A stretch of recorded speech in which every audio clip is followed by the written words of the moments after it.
You are listening to a podcast from The Hindu.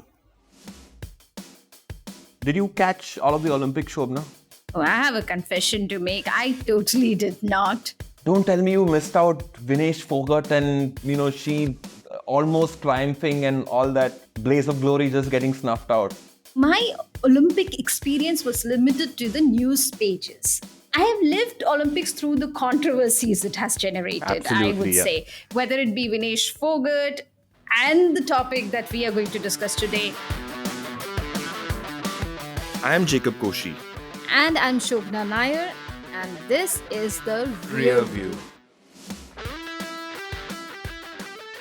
Here we dive into the history of things, events, discoveries, and inventions. Today, we're going to discuss the gender question. It is a topic that has generated a lot of debate. I don't know about other places, but definitely in our newsroom. Let's rewind back to August 1st, Paris. The Olympics Games are on. Two boxers, Angela Carini of Italy and Iman Khelif from Algeria, circling each other in the boxing ring. It was round 16, an early qualifying match. At the 37th second, Carini waved to pause the fight. She apparently needed to adjust her head guard. When the game resumed, Khelif landed a clean right-handed punch. Solid, straight right hand. And almost immediately, Carini motioned to her team and opted against continuing, with the referee actually waving off the contest. The bout lasted all of 46 seconds. After Khelif's hand was raised, Carini dropped to her knees in tears. Before and after that moment, the Italian twice seemed to ignore Khelif's attempt to console her. And later on, and this was what triggered off all of the brouhaha, she told reporters that she was punched in the face with a force like never before. So Khelif won the match and she went on to win the gold medal in this contest. But the ugly fight that ensued over the next few days after Carini and Khelif's fight is something that Khelif would not have expected. Now, the controversy was not so much about her punch, which led Carini to withdraw. It was more about how did she muster the strength to land such a powerful punch? And then the question started. Was she a man masquerading as a female? The doubters marshaled evidence pointing out to the fact that in March 2023, she had been disqualified by the International Boxing Association. In Delhi, nevertheless. Yes. And the interesting bit is that the International Boxing Association simply came up with a line that they did not meet the eligibility criteria. As set out in the regulation. Khelif did not meet the eligibility criteria. But what exactly was this criteria was never specified. The only clarification that they were ready to give was that this was not a test of testosterone level of Which is the standard way. athletes. Now, the fact that Khelif did not challenge this verdict was accepted as proof enough That she was admission of guilt, so to say. of Her her guilt. not being a woman. Yeah. Support poured for Carini from various quarters. In a message to her 14.2 million followers on X, J.K. Rowling, our favorite J.K. Rowling, who's written... Your favorite. My I only favorite. like the first book. Yeah, I've never... my very, very favorite J.K. Rowling, who authored the Harry Potter series, posted a picture from Khelif's fight with Carini and wrote, "The smirk of a male who knows he's protected by a misogynist sporting establishment, enjoying the distress of a woman he's just punched in the head, and whose life's ambition he's just shattered." Now, just Jacob, look at this tweet. There is It must have broken your heart. I mean, absolutely your favorite author, such beautifully written lines. Rowling has been shattering my heart for a while now with her Uh-huh. various positions, especially on this particular issue. I'm not talking here about the boxing match, but overall, her position on the gender question has been deeply problematic. But I just wanted to draw your attention to the tweet.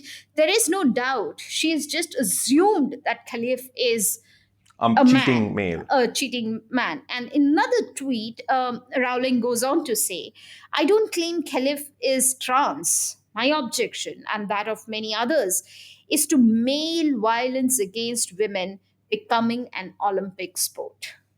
And guess who amplified her even more? The great Elon Musk, owner of the X platform, and I'd say the world's biggest engagement farmer, as you should call them now. So he shares this post, again, from another US swimmer, where it's Riley Gaines saying that men don't belong in women's sports. And Elon Musk's own comment was absolutely. Now, Musk has also had, very strong positions as far as, and he calls it the woke gender virus. He said that how one of his own children was infected by this mental virus and how he was forced to sign a form accepting to his son's a child's gender changing test. So he's clearly somebody who's amplified Rowling's position. And then there was also the big daddy who's fighting the general elections in the United States, and there was Mr. Donald Trump.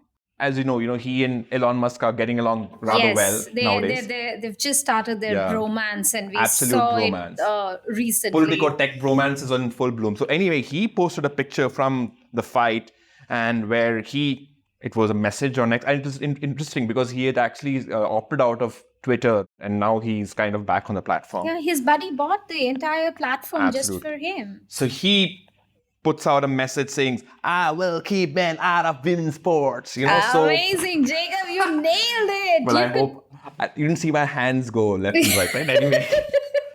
We shall not talk about the hands, but yeah, carry on. Yeah, so you have these superstar kind of people amplifying these positions, and they are not alone. And this actually is at the heart of a very, very old, very furious, debate.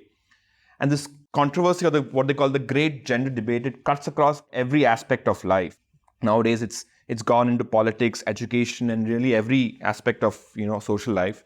But somehow it has reached intense levels of divisiveness in sport. Recently, there is the case of the American swimmer Leah Thomas, who was born male but transitioned into a woman and has since broken multiple women's college-level records in swimming meets.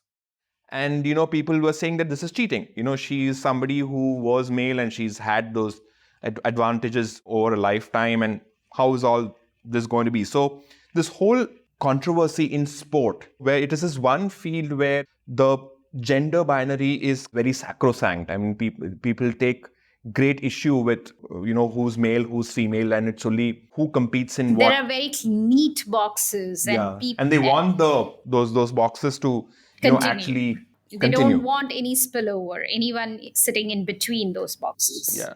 So, and that's why it's provoked its own kind of tests, its own kind of investigations, and this is what we'd like to talk about, is that it's got a very, very long history. I mean, literally almost as old as the creation of the modern Olympics itself. 1896 was the first Olympics, but it's because what the Olympics really represented. So the Olympics came up in by the 1900s. It started being this every 4-year event. And remember, this was all Western Europe. New nations were being born, and the Olympics were a male sport. It was basically the display, one country displaying the athleticism or their muscular prowess, the fineness, the quality of their males, and these males could serve two purposes. One is that the males were the soldiers. I mean, they would be the ones who would be fighting wars. And look at our fine males versus your fine males, and it's the equivalent of say army parade, where you're just parading out your tanks and weaponry, and exactly. basically, which is and they just invented tanks, and the warfare itself was changing around that time. So let's call it a teaser of the country's prowess. Actually, basically. And the second thing is industrialization. factories were becoming, people were moving away from farms into factories, and you wanted to show that these are the kind of men who are part of our industrial factories, coal institutions, places like that. So sport and Olympics is a male dominated organized activity. And then, but industrialization also meant that it was also the time women started coming into the workforce from outside their homes. And finally, in Olympics also, interestingly, it is the 1900 games that were held, interestingly, in Paris. It's a beautiful coincidence that today we are discussing a controversy that broke in the Paris Olympics. Yeah. And the first delegation of women athletes to participate in Olympics was also in Paris in the 1900. But you can imagine how the door was opened just a little bit to allow women to come in, and only It was about few of men them. allowing women. Absolutely. You It was expand more the field to accommodate them. So the sense of accommodation is very strong in. it's less of accommodation, it's more of we are obliging you. Yeah. So out of the total 997 athletes, there were only 22 were women, and they were also allowed to participate only in 5 sports. Basically, the sports that they thought the International Olympic Committee thought was compatible with their femininity and fragility. So, Fragility. I thought sports are like hardiness and you're supposed to. but if you're a female, no matter which field you are in, you're always supposed to exhibit a certain So you have to amount display your of femininity in the sport. fragility and femininity and being vulnerable and being weak, so that the men can step in and help the damsel in distress. Well, that's the trope that we've been living. Okay. And don't interrupt me. You will be you will end up hearing a rant all throughout this episode. So, as I said, only 5 sports.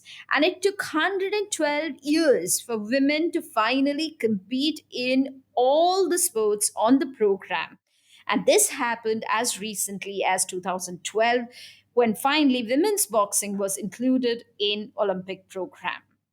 The idea was that women can be allowed in sports as long as it didn't affect their reproductive health, which is why, because there was this belief that track and field is a very harsh sport, therefore women were not allowed for a very, very long time in track and field. It was one of the last sporting event where women were allowed to. But there was also the Get it. the competition element. I mean, you wanted your countries wanted the men or to win. They also wanted their women to win.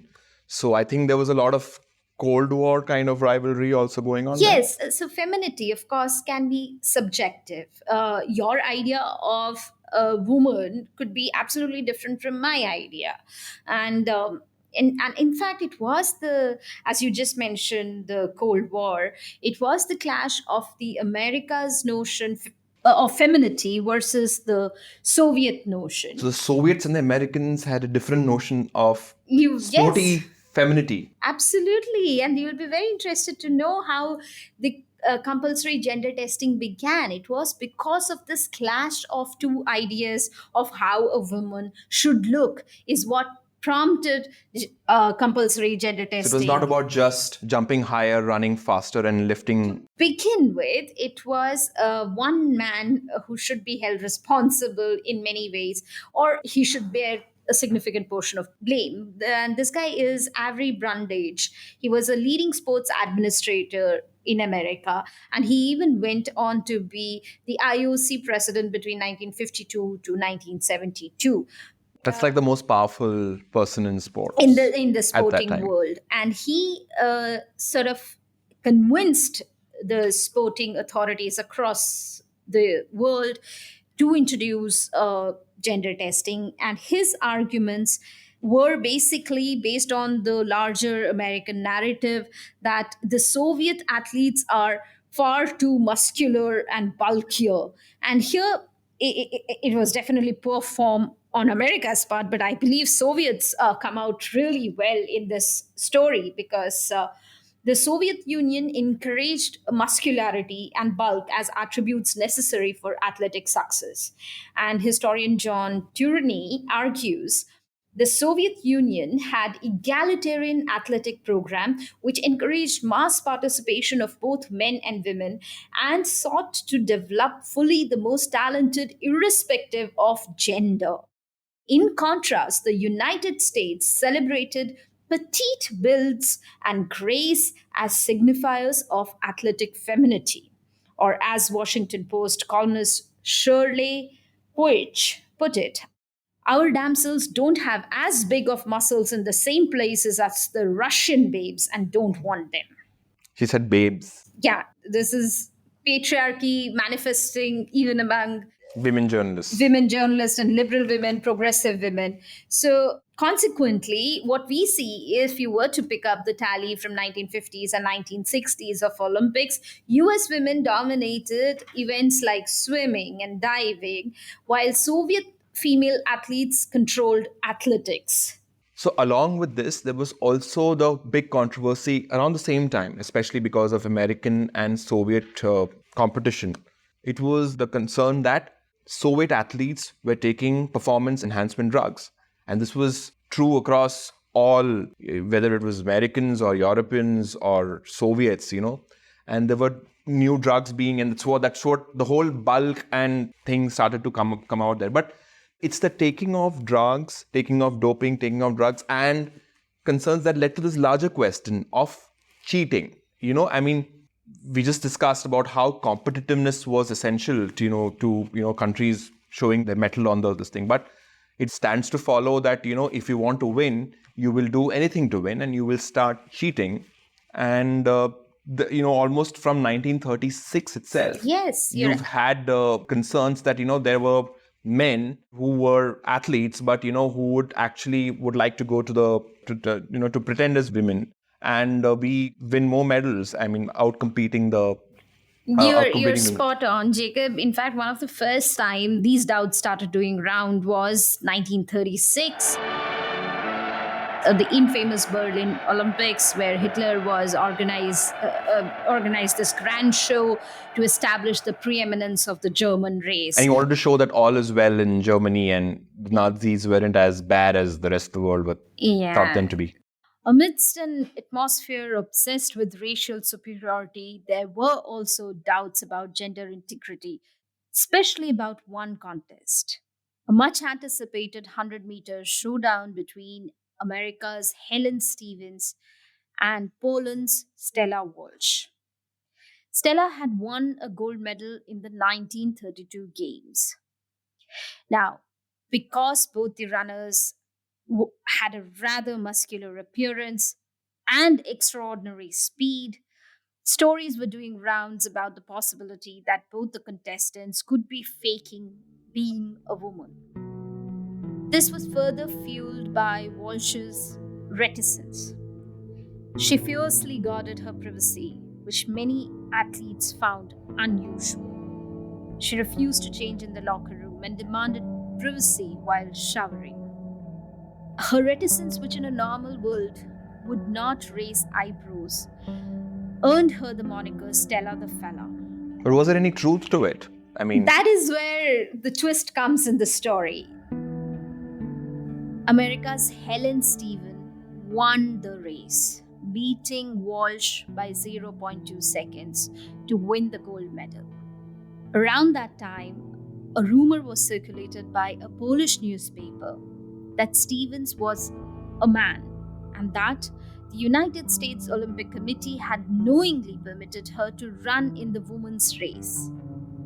America's Stevens had to go through a gender test, and she passed. But what would the world be without its ironies?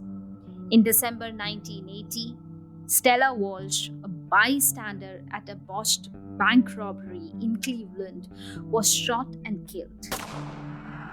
And the results of her autopsy were leaked out to the press.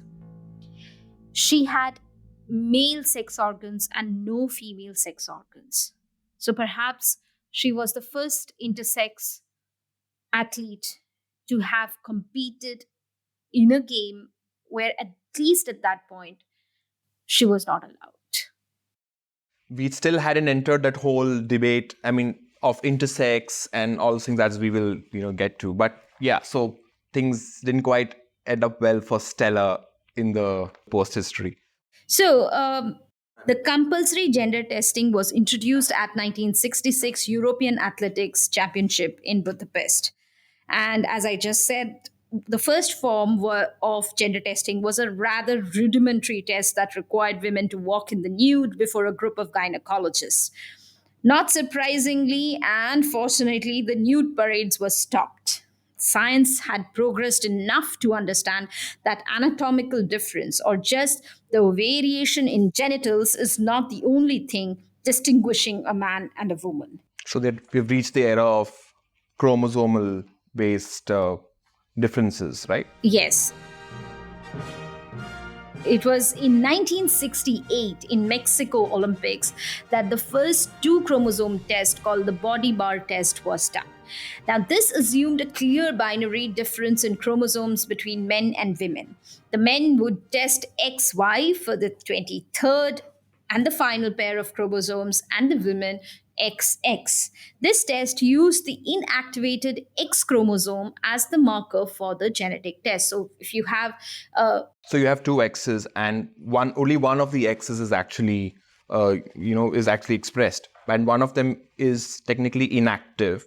So you take a cheek swab, I believe. Yes, and the inactive X is stored as in a highly condensed DNA protein complex called the bar body, and thus the name bar. So bar body body became test. the kind of standard test for... Only a little while, because it was soon discovered that this test has several limitations.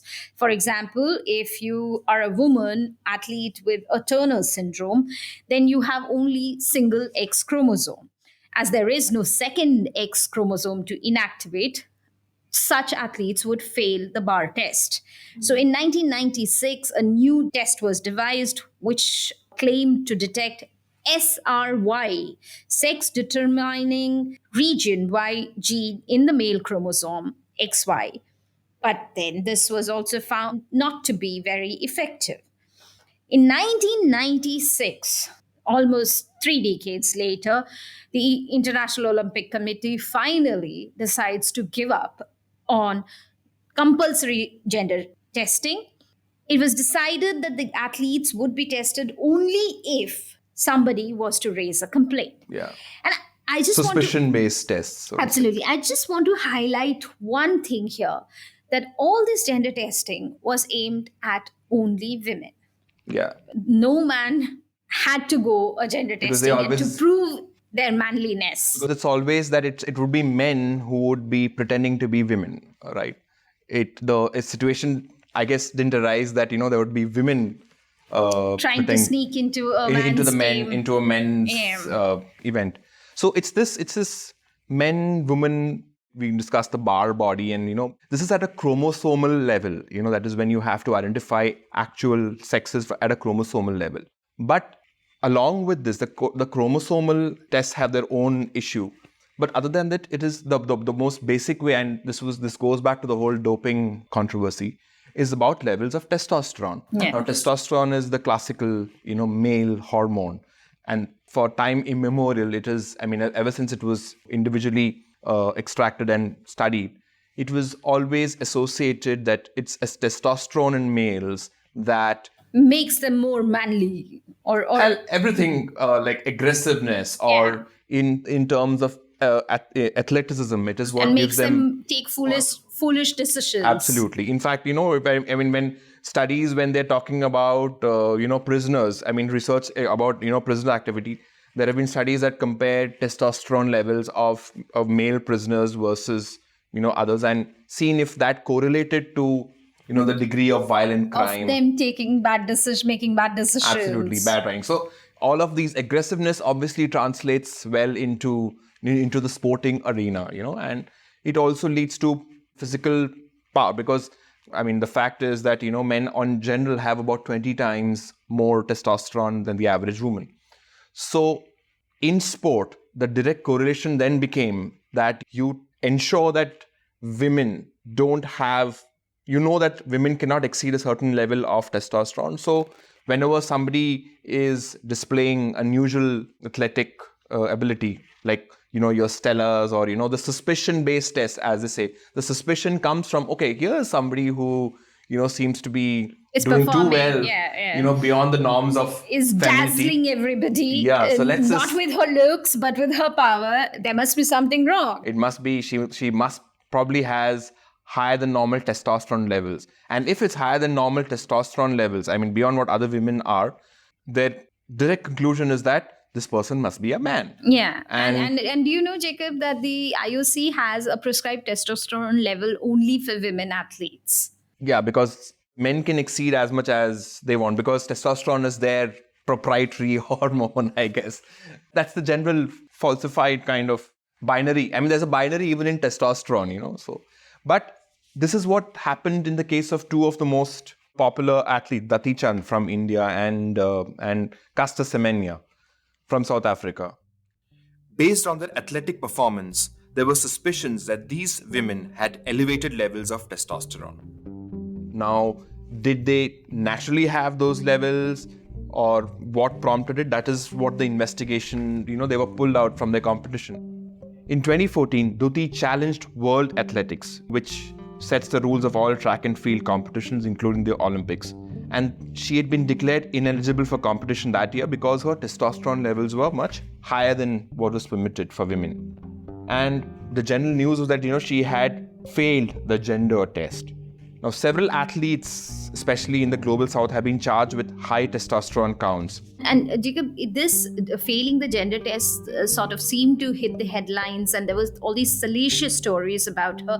Also, because she is India's first openly gay athlete. And she later on had this, she came out with a partner, and it was quite a story.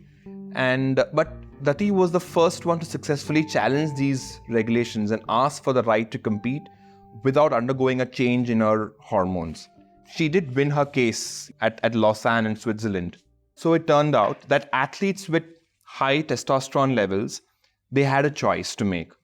They could either take oral contraceptives, go through hormone therapy, or have a gonadectomy, to keep racing in middle distances, or they had to go to sprints or longer races.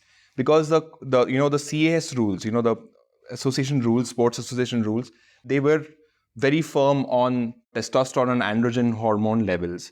For them, it was kind of a clear barrier that, it is testosterone and those levels that actually demarcate athletic performance. So they say that if you don't conform with these testosterone levels, you cannot be allowed to participate in certain categories of sprint or athletic events. Now, Caster Semenya of South Africa had challenged these regulations, but the CAS, the authoritative body, they upheld them on the grounds that these were necessary, reasonable, and proportionate. And from here, I'm quoting Nandan Kamath, this sports lawyer and one of India's most articulate champions of sport. I mean, he's written this new book, excellent book called Boundary Lab, inside the global experiment called sport. So he says that, the CAS said that these levels and these barriers were necessary on the ground that they were necessary, reasonable, and proportionate in order to preserve the integrity of female athletes in restricted events and to ensure fair competition. So, but on the other hand, they also said something else. They said that the impact of testosterone on performance has been overstated.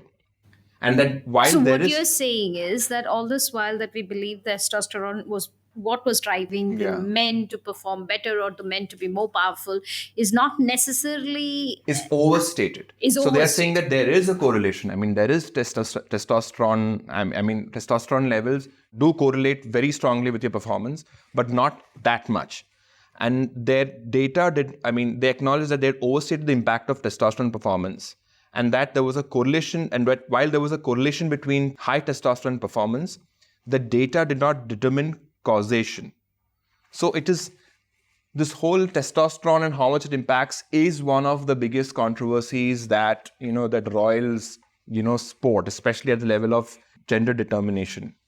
And it was on these grounds that Semenya actually challenged her debarring from certain athletic contests where she challenged these in the European Court of Human Rights, and ultimately it came to her, to her favor, that she wasn't allowed to adequately represent her case. And there was for 5 years, in fact, she was forced to take a medicine to suppress her testosterone levels, right? Yes. So she obviously spoke out of the personal experience of having to abide by such arbitrary rules. So overall, it is this difficulty in exactly pinpointing, what role testosterone plays that also complicates the issue in determining gender. And this leads to the whole other issue of intersex athletes. So because testosterone apart, not everyone can really fall into that simple binary of XX and XY, right? So because there is the chromosomal level and there is the display levels of androgen. And of course, there is a lot of studies have pointed out that at least 2% of live births can be classified as disorders of sexual development. Now, this is a figure which has been deeply controversial because there are a lot of people who argue that 2% is a very high, statistically, it's not feasible that such a high population could fall between this binary. But we shall stick to it for now because it's an important finding across the world. This is an accepted level of those who are found who can be categorized as intersex. Sohini Chattopadhyay came out with a recent book, The Day I Became a Runner. It's an interesting book where she profiles various women athletes of India. She talks about women in track and field events. And she gives an example of such a case of an intersex athlete. A Spanish athlete, Maria Jose Martinez Patino, who had passed the gender test the first time when she was given, but she failed it the next. And she was barred from competition and her medals were withdrawn. Now, not one to give up, Patino, in search for answers, continued to subject herself to these tests. And it emerged that while she possessed testes underneath her labia and she had no uterus or ovaries. So she was diagnosed with a condition called androgen insensitivity syndrome, which meant that her body could not read her male characteristics. And this androgen insensitivity is the other complicating factor, that you can have regions on the Y chromosome which establish maleness, but it's literally like the transmitter receiver thing. I mean, you can you might be able to transmit information or hormonal level information, but if the SRY region isn't receptive enough, those hormones won't be produced. So irrespective of androgenism or hyperandrogenism or hypoandrogenism, it is a different matter from whether you are actually XY or XXY and all of those. It's like the typical Indian parent telling, I can give you books, but you got to read it. Absolutely. So we have an example closer to home in such a category. Shanti Sundararajan in 2006 Doha Asian Games, 2 days after she won a silver medal, she was summoned for a medical test. And then she was just put on a flight back home by herself while the rest of the Indian contingent remained at Doha. A few days later, media broke the story that Shanti had failed a gender test. Mind you, all this while nobody told her anything. And there is a very moving paragraph from Sohini's book, which I think I should read to tell you exactly what does it mean to go through these gender tests. And here's what happened to Sundararajan. The day after she received the medal at Doha, an official from the Indian contingent summoned Shanti for tests. This is from the book. From the book. But he did not reveal the reason she was being tested. First, he took a blood test and then asked her to undress. As Shanti lay undressed on an examination table, 4 other persons entered the room. The Indian official was the only one she was familiar with, and he left the room soon after the others came in without introducing her to them. Her English language skills were non existent at the time, and none of these persons spoke Tamil, her mother tongue. She guessed they were doctors because they spent the next several minutes examining her body and probing her orifices with rubber gloved fingers. So can you imagine lying on a table In a foreign in a country. foreign country? It Not must, realizing why and not this is being realizing done. why. You cannot speak, ask questions because you don't understand their language, they don't understand you. It's almost like being transported to an alien planet and being probed by aliens. Is as good as that. What makes it further humiliating and tragic is that the test results were never shared with Sundarajan.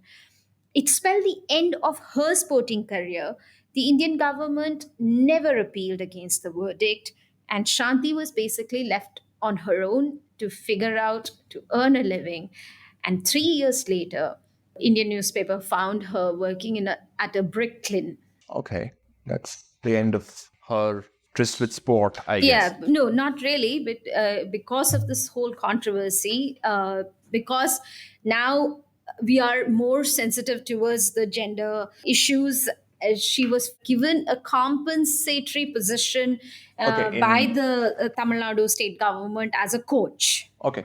But that happened much later, much later, and because of intervention of Yeah. sporting lawyers. So I'm wondering, with all these complexities, in this day and age, do we even need to maintain male and female binaries in sport?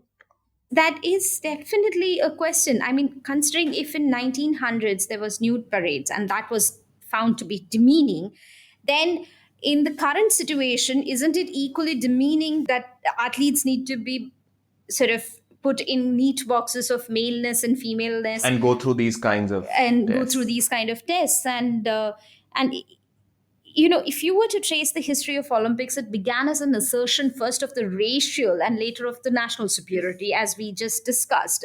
And medal tally was the ultimate flex. But sporting is also changing. Now it is no longer about, one country and the number of medals they win and it representing the greatness or the superiority of one country, as the Americans and the Soviets like to, in that kind of space race era. Now sport is so much more commercialized. They are televised all over the world. There's Yeah. sport at every nook and cranny. Yeah, there's a heap of money going around. There is advertisements running. There are those People like the actual act of sport and the competition involved. I mean, whether it's men's sport or women's sport or whether it's chess or there is money and there's a viewership for everything. So if sport at that time is meant to be inclusive, sport is meant to capture the social reality of a particular time. The social reality of today is that, we have more complicated notions of gender inclusivity. It is no longer just binaries of men and women. So maybe it's time that sport also, get more opened up accommodative. and reflective of the current social Yeah. reality. Also, Jacob, before we close this entire episode, we really also need to talk that so far we have pinned down athletes based on their looks, based on their gender, and this gender has been evaluated based on their anatomy or based on their testosterone levels or based on their chromosomes. But what about a freakish anatomy that a few Yes, athletes may have and may enjoy an advantage? In literally every sport, whether it is Serena and Venus Williams as tennis stars, or whether it is Michael Phelps as an extraordinary swimmer with 23 golds, or whether it is LeBron James who's a basketballer, their physical attributes is correlated to their athletic superiority and it is celebrated within these categories. But somehow we are okay with, extolling these virtues. But the problem really seems to be when these sporting attributes somehow don't fit the gender norms. But I want you to peer into the sort of that globe and predict the future.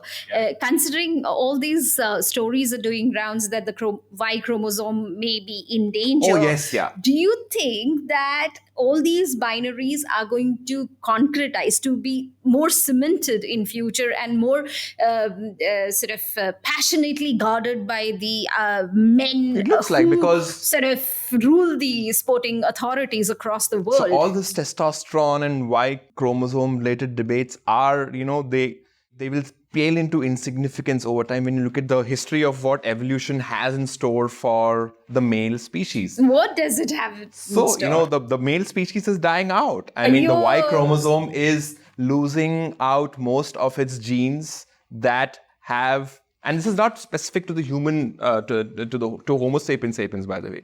I mean, since about 100 million years ago, the Y chromosome, and as it is said, men are just mutations of women. A man is just a mutated woman. See, at a I chromosomal always level. knew that. Yeah, you're always the wise one. But here is the Y chromosome, and every year, the Y chromosome specifically evolved to preserve maleness. It has literally no other function among all the 46 chromosomes that we have. So here is the Y chromosome. It had genes, thousands of them, but over time, over historical millennia time, those genes are gradually eroding. And right now we have only in the 20s odd, useful genes, in the Y chromosome. And many evolutionary biologists predict that over time these Y chromosome might actually become extinct, and you might not have males. And with advances in genetic engineering and advances in with all the kind of science that we see, you really do not need a male to actually produce offspring. I mean, this can be done in the laboratory. You actually need the X's though, but the Y is actually insignificant.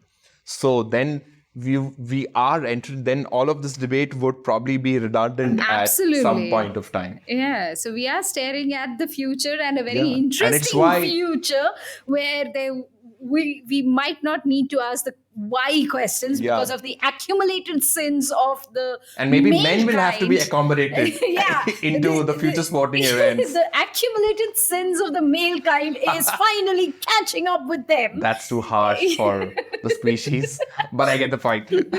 So yeah, as you But said. anyway, so what happened to Iman Khelif?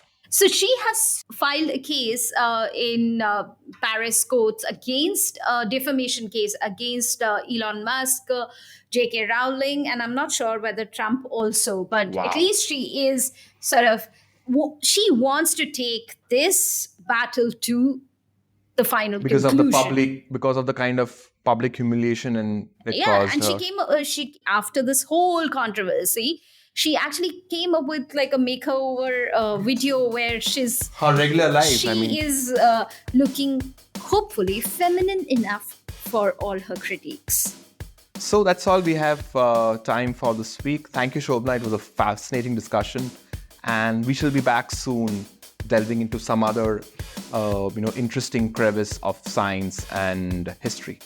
Thank you, and bye-bye. Bye, everybody.